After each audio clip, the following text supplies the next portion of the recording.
Which 100-year-old tradition can help save our planet? To answer this question, let's revisit domestic and civilian life during World War I.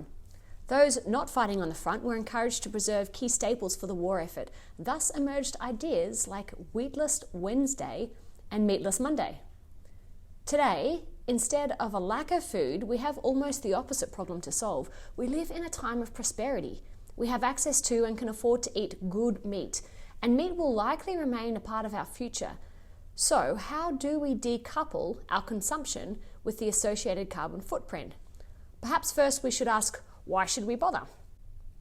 Because total emissions from the animal agriculture industry represents approximately 13% of all anthropogenic greenhouse gas emissions in Australia.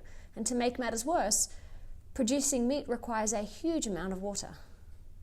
So this is a worthy problem to solve, and there are a couple of things we can do. We can go on a weekly holiday.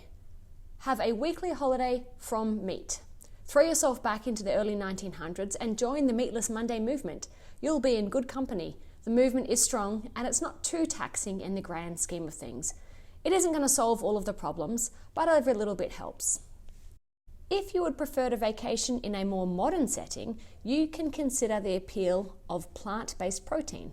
I'm not suggesting here to substitute a steak and a piece of tofu, though there's nothing wrong with that.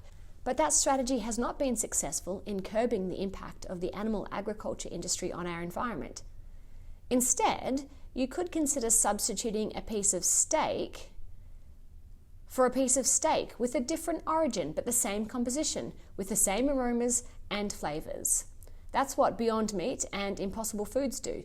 They've fused innovation, science and technology to make a more sustainable protein.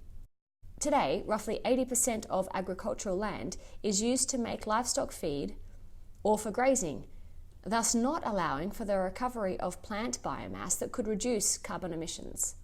This is solvable. The technology is available, the alternatives are available, and it doesn't require the sacrifices our ancestors in World War I had to make. We just need some people to champion some good ideas and to celebrate innovation. It's certainly what we're trying to do here at Feed for Thought. If you want to know a bit more about it, please visit our website, feedforthought.com.au. And if you too want to be part of the protein solution, then please like or share this video and help us on our journey. Thank you.